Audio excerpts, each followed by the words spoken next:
¿Qué tal? ¿Cómo están? Estamos de nueva cuenta a través de este Scarycast en esta aplicación Spreaker. Mi nombre es Alejandro Polanco y es un placer estarlos acompañando en esta emisión, en este show de terror y de suspenso donde abordamos temas del mundo paranormal, del terror, del suspenso, miedo y como hoy, temas interesantes que van muy ad hoc con las temporadas de Halloween y del Día de Muertos.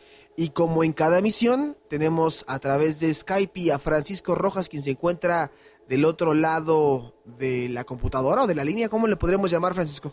Pues, ¿de la línea? Sí, de la línea, ¿verdad? No sé honestamente cómo llamarle. Hay muchas cosas que todavía no entiendo de estas cuestiones extrañas. ¿Cómo estás, Francisco? Bien, aquí dándolas. Lata, ¿no? Y como siempre, para toda la gente que nos está escuchando, para todas las personas que nos siguen a través de la fanpage de Horror Makers y también la gente que nos sigue en la aplicación, algún alma perdida, como lo decíamos en la emisión pasada, gente que de repente buscando información se encuentra con este tipo de audios, ¿no? De podcast, mejor conocido como el Scarycast.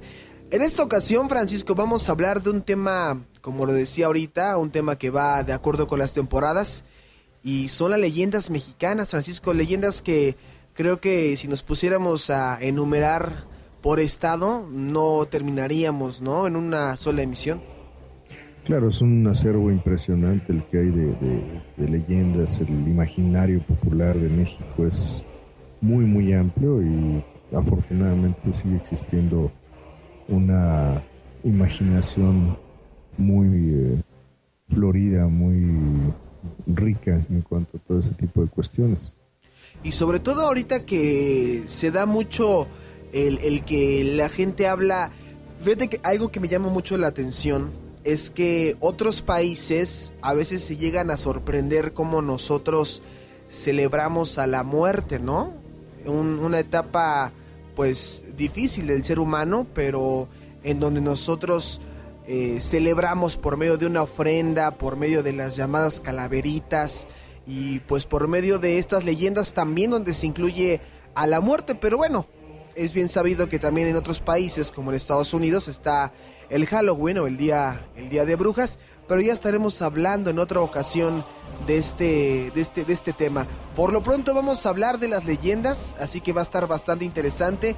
Y Francisco, coméntanos, ¿hay algún estado en la República Mexicana que cuente con el mayor número de estos cuentos, de estos relatos? O fíjate que en general en todos los estados del país hay una cantidad bastante nutrida de leyendas, y lo más interesante es que cuando tienes oportunidad de platicar con gente ya grande de pueblos, no de ciudades ni de asentamientos muy grandes, es cuando encuentras las leyendas y las creencias más pintorescas y más interesantes. Y bueno, comenzaremos explicándole a la gente que es una leyenda, y bueno, algunos sabrán que son estos relatos de hechos humanos que se transmiten, como tú lo comentabas, Francisco, de generación en generación y que se perciben tanto por el emisor como el receptor como parte de esta historia. Fíjense que la leyenda posee cualidades que le dan cierta credibilidad, pero al ser transmitidas de boca en boca se va modificando y se van mezclando con historias fantásticas. Parte de una leyenda es que es contada con la intención de hacer creer que es un acontecimiento verdadero, pero en realidad una leyenda se compone de hechos tradicionales y no históricos. Francisco. Mucho de lo que tiene la leyenda es la cuestión tanto anecdótica, como dices tú, y también la cuestión moral, ¿no? Es como que una moraleja siempre es el tratar de dar un mensaje donde se busca la aprobación de la gente, la aprobación o el reproche sobre las acciones de la gente. Fíjate que algo muy cierto, y también tú lo comentabas, después de contar tantas veces una leyenda, pareciera que cada quien le va metiendo de su cosecha, ¿no? Y la hace o más macabra o destruye la leyenda. ¿Tú conoces de alguna en particular de estas leyendas que han sido modificadas o o que al principio se sabía una cosa y resulta que ahora ya con el paso del tiempo resulta ser algo totalmente distinto? Pues yo creo que entrando directamente en materia, la leyenda más conocida, más reestructurada, reinventada dentro del imaginario mexicano es la de La Llorona. Claro. Incluso se ha llegado a manejar muchas lloronas, ¿no? Que es lo que comentábamos antes de entrar al aire. Y no se sabe a ciencia cierta cuál es la original, pero siempre incluso se llegan a hacer eventos aquí en el Distrito Federal donde se apegan pues como a la base, ¿no? Lo que todos conocemos, una mujer que mata a sus hijos y que después se lamenta por la muerte de los mismos, ¿no? Sí, realmente es tan surtido y tan nutrido que cada quien en cada estado de la República, en cada pueblo incluso, le va inventando, como dices tú, aumentándole, quitándole, modificándole y van creando seres completamente distintos, nuevos y en fin, es algo que no termina y que cada persona que va contando la tradición, que va contando la leyenda, pues le va poniendo de su cosecha, como se dice vulgarmente. Por ejemplo, en el caso de La Llorona, se dice que una de las primeras, ¿no? De las primeras historias se basa en la época de Hernán Cortés. ¿Qué hay de cierto en esto, Francisco?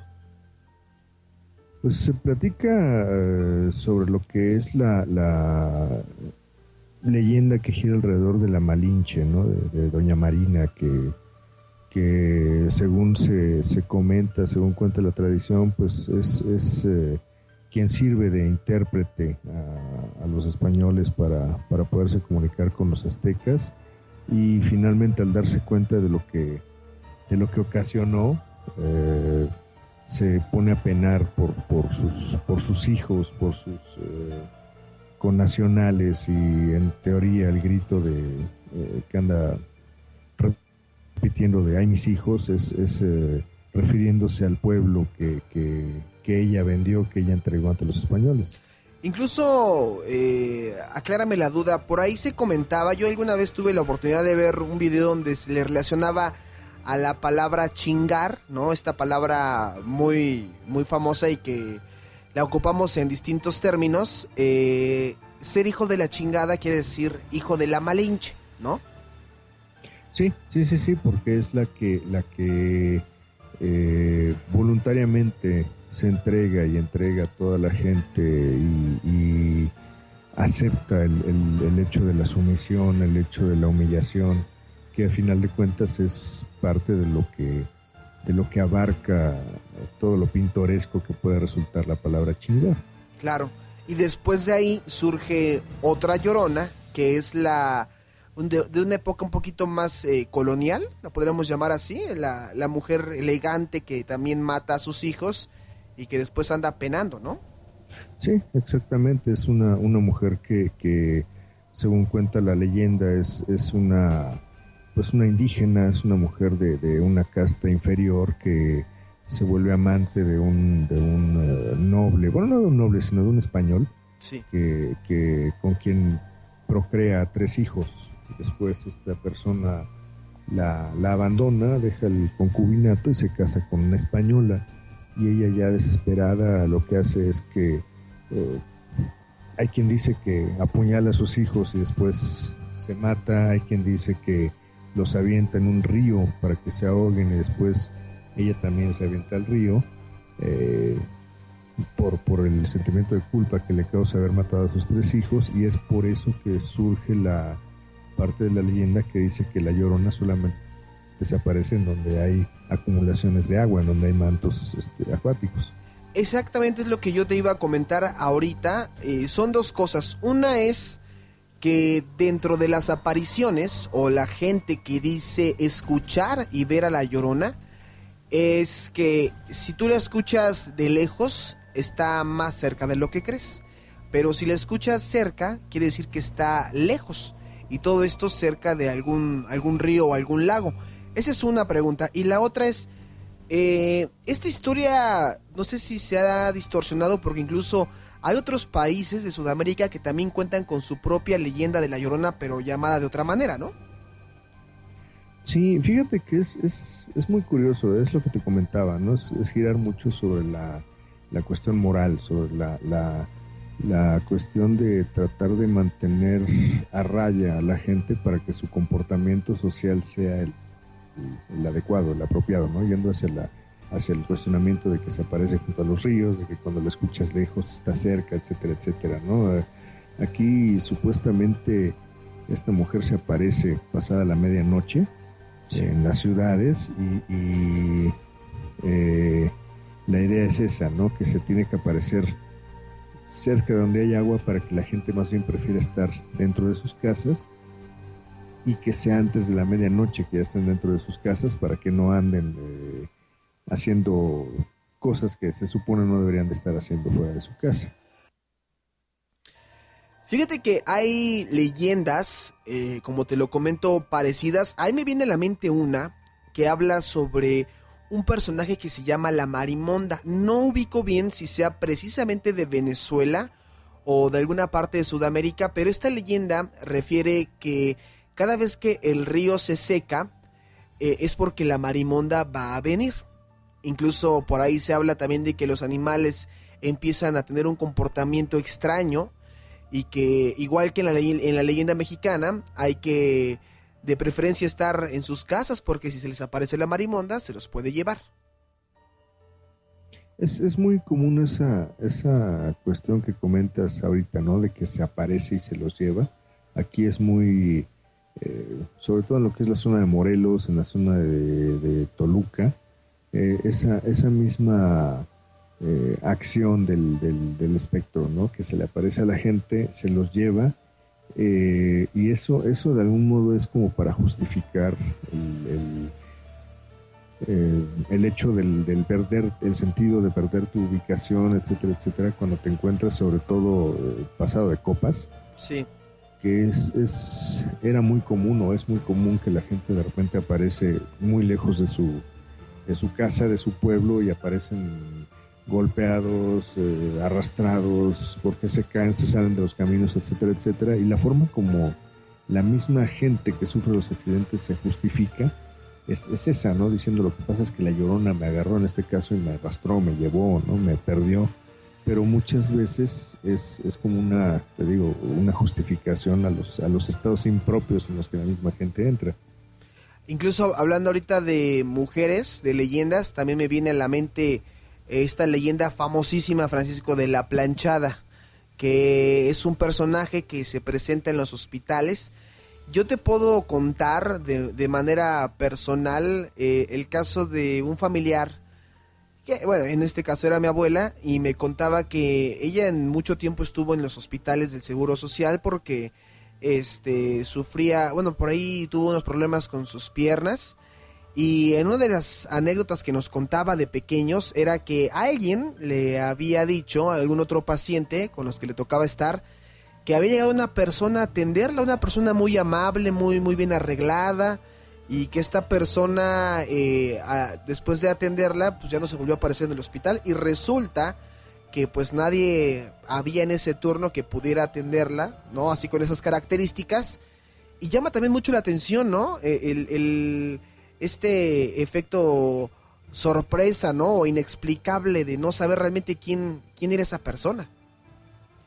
Pues fíjate que alrededor de la planchada es como que un tanto también la cuestión del alma en pena, la cuestión de la persona que no puede descansar porque se ha transformado a lo mejor mucho la creencia. Se dice que era una enfermera que no era tan eficiente en su trabajo y que después de darse cuenta de todo lo que había hecho o dejado de hacer, pues se dedica a la fecha como dices tú, ¿no? A atender a la gente, a los enfermos más delicados o en los horarios más difíciles. Es una persona muy amable que se acerca a la gente que se considera es la más enferma o la que tiene mayor molestia y los conforta, los cuida nada más en sus momentos de mayor gravedad, de mayor debilidad, y después ya no se vuelve a aparecer en el hospital.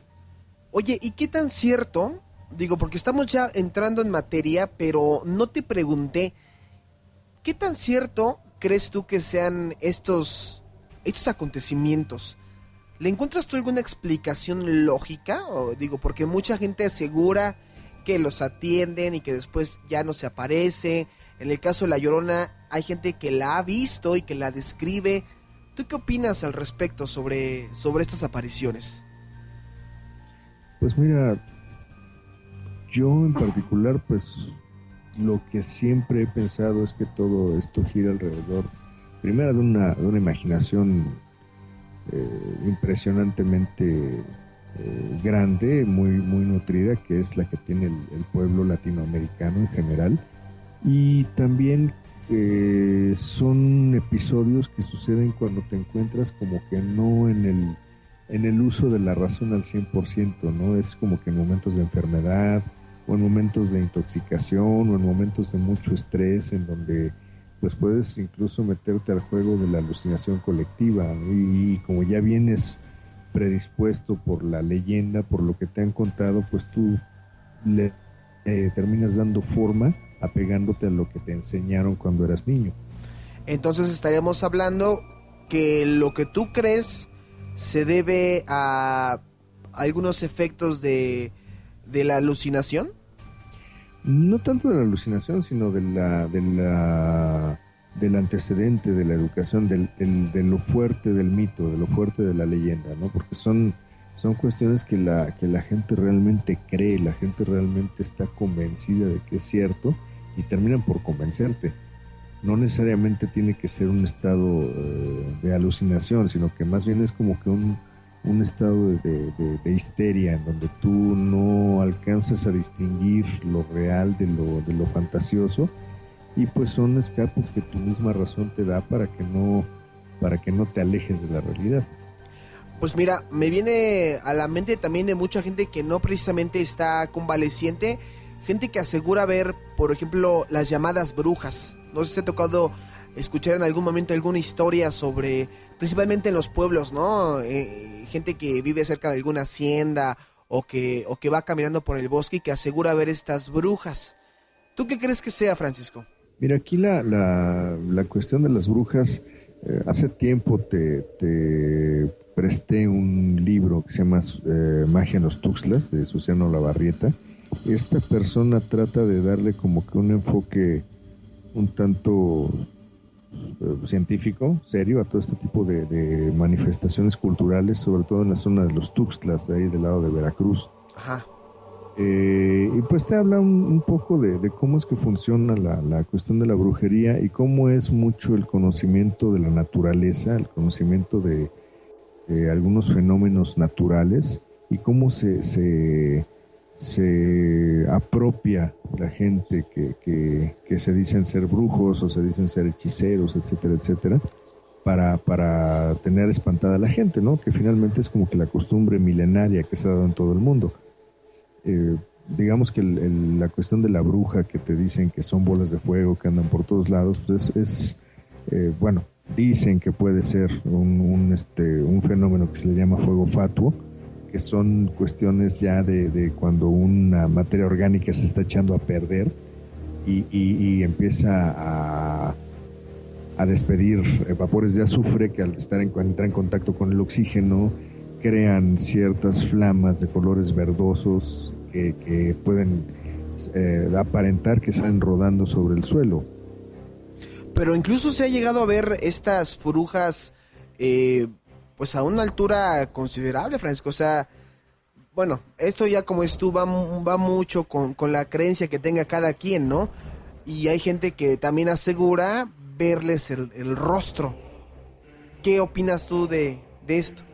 Sí, mira, a final de cuentas todo esto es lo que enriquece a estas creencias, a estas leyendas, ¿no? El que la gente entra en un estado de euforia en donde no sabes realmente qué tan cierto es lo que te están diciendo, o qué tanto imaginaron, o qué tanto soñaron, o sencillamente te lo están inventando para poder acrecentar este tipo de creencias, ¿no? Hay una leyenda muy socorrida en Chiapas, que es sobre unos entes que les llaman las cabezas rodantes, que te dicen que las brujas en esa región se quitan la cabeza y avientan la cabeza al piso y la cabeza comienza a rodar, a rodar, a rodar, a rodar por los caminos y cuando se encuentran con una persona, lo voltean a ver y le sonríen. Entonces cuando la cabeza te sonríe, en teoría tú antes de 3 días te vas a morir porque la cabeza ya te maldijo. Oye, esa historia no me la sabía, está impresionante. ¿Tienes más historias de estas o leyendas, Francisco? Porque, digo, yo ya comenté ahorita algunas, pero tú también por ahí nos tienes algunas otras, ¿no? Pues en realidad hay muchas leyendas de muchos lugares aquí en México, ¿no? Es realmente interminable. A mí me agrada mucho todo lo que es el imaginario que va hacia lo que es el sur de la ciudad, perdón, de la República, todo Sí. lo que es los estados Yucatán, Chiapas, Oaxaca, la parte sur de Veracruz, en fin, todavía algunas cuestiones en Morelos, ¿no? Entonces hay muchísimos personajes que pues sencillamente no podríamos terminar, yo creo que en un año de programas de mencionarlos, ¿no? De pasar por todos los estados de la República. ¿Y alguna en particular que te llame mucho la atención para compartirla con la gente que escucha este Scary Cast? Pues mira, a mí en lo particular en la región de Yucatán, pues me gusta mucho lo que es la cuestión de los aluches, por ejemplo, ¿no? Que son los enanitos, los seres diminutos que son quienes cuidan, en teoría, los campos en Yucatán, ¿no? Son como que los espíritus del bosque que cuida cada uno un cerro para que no se les dé mal uso, que no se talen los árboles, que no se maltraten y que no se acabe con la vida. Hay mucha relación entre lo que son los seres fantásticos de esta región con el cuidado de la naturaleza. ¿Y todas estas vienen de época prehispánica? Hay muchas de épocas prehispánicas que poco a poco se fueron integrando a las creencias impuestas por los españoles, tanto religiosas como sociales, ¿no? Entonces vas viendo cómo poco a poco se van adaptando a la realidad actual y pues muchas siguen predominando, ¿no? Como por ejemplo la cuestión de la adaptación del sur de la República al mito de la Llorona. Es una mujer que se le llama la Xtabay, que es una hermana malvada de una familia que vive dentro de una planta que está cubierta de espinas y ella se oculta en esa planta que crece junto a los caminos y es quien se encarga de perder a los caminantes que viajan en la noche y los mata, los desaparece. O sea, todo esto con la misma finalidad, como dices tú, una puede ser desaparecer o la otra es la misma muerte, ¿no? Exacto, y son cuestiones que pues poco a poco se iban adaptando, a lo mejor en la cuestión de que pues en algún momento en esos lugares en donde había mucha riqueza monetaria por cuestiones de cuando se comercializaba el Enequén y todo esto, pues la gente viajaba a cualquier hora del día con mucho dinero en las bolsas o con mucha mercancía muy valiosa y pues no era tan difícil el asaltarlos, matarlos, dejarlos regados por ahí y pues comenzar a acrecentar ese tipo de mitos para que la gente o no viajara sola o no viajara de noche o de plano pues se resignara a ser víctima de ese tipo de delitos. Pues en fin, hay muchísimas historias, Francisco, muchísimas leyendas, muchísimos mitos. Lamentablemente pues se nos está acabando el tiempo, pero bueno, queremos hablar más de este tema, ojalá podamos hacer otra emisión. Hay muchísimas historias, a mí me viene a la mente rápidamente una aquí en la Ciudad de México sobre una niña atropellada en la Colonia del Valle, ¿no? Que con el afán de ir a la farmacia por los medicamentos de su madre enferma, muere atropellada, nadie la atiende y se dice que este accidente ocurre aproximadamente a las 2 de la mañana en el cruce de Gabriel Mancera y Eugenia. Y hay gente que asegura ver a esta niña cruzando por estas calles, por estas avenidas, y esta aparición ha causado accidentes. todos se lo atribuyen a esta leyenda. Hay muchísimas, Francisco, leyendas de monjes, leyendas de personas en el centro histórico vagando, ¿no? Por ahí me viene también una a la mente y recuerdo una del señor del cigarro, una persona que en las calles del centro histórico pues se acerca a ti pidiéndote precisamente un tabaco, y si tú se lo niegas, pues bueno, también fallece la persona, ¿no? Hay muchísimas, Francisco, algunas que quieras comentar rápidamente, que en estos 3 minutos que nos quedan, algunas que te llamen mucho la atención de la Ciudad de México, que tú recuerdas alguna. Pues creo que de la Ciudad de México las más impresionantes son las que comentábamos, ¿no? De la planchada y de la Llorona. Básicamente se habla mucho también de la aparición del diablo, que es un hombre vestido de negro que se pasea por las calles. Claro. Una actitud muy altanera, ¿no? En los pueblos es algo parecido, pero te dicen que viaja sobre un caballo negro, que la leyenda ha pasado a decir incluso que el caballo no toca el suelo, sino que va flotando. En fin, que son seres que no deseas encontrarte, porque también supuestamente son presagios de males muy graves, tanto para ti como para tu familia. Pues leyendas como esta hay muchísimas, Francisco. En verdad, nuestro país se ha enriquecido con una cantidad incalculable de estos relatos. Y pues bueno, lo hacemos con gusto esta emisión, este Scary Cast, porque mucha gente de repente suele juzgar, ¿no?, que se pierden las tradiciones mexicanas, las leyendas, y que nos apegamos más a otras festividades como el Halloween, ¿no? Pero bueno, digo, a final de cuentas, estas leyendas no mueren, siguen vigentes de boca en boca. Y pues nada, te agradezco, Francisco, en esta emisión. También estaremos hablando de la historia del Halloween en otro show, en otro Scary Cast. Pero por hoy ha sido todo. ¿Algo que quieras agregar, Francisco, para finalizar? Pues sencillamente lo que tú comentas, ¿no? Que no